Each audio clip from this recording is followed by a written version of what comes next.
ఏపీలో రాజకీయ చరిత్రను తిరగరాయడానికి వైసీపీ పార్టీ రెడీ అవుతోంది.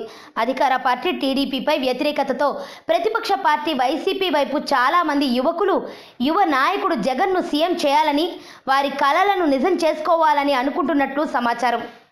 అంతేకాకుండా ప్రస్తుతం ఓటు హక్కు లేని వారు కూడా 2019 కల్లా ఓటు హక్కు రాగానే వైసీపీకి ఓటు వేసి జగన్ను సీఎం చేయాలని సిద్ధపడుతున్నట్లు తెలుస్తోంది. కారణం యువకుల కంటే వారి తల్లిదండ్రులకు బాగా తెలుసునంట.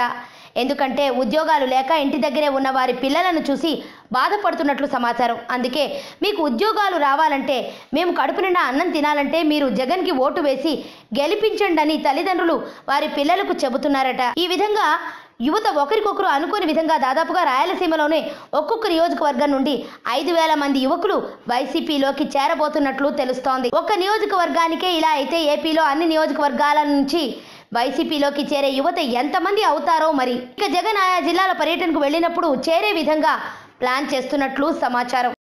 అంతుచిక్కని రహస్యాలు, మరెన్నో మనకి తెలియని పురాతన కట్టడాలు, వాటి వెనక దాగిన నిజాలు, పూర్వీకుల ఆచారాలు, మరెన్నో మూఢ విశ్వాసాలు, ఇలా కాలగర్భంలో కలిసిపోతున్న రహస్యాల కొరకు సబ్స్క్రైబ్ చేయండి రహస్యవాణి ఛానల్.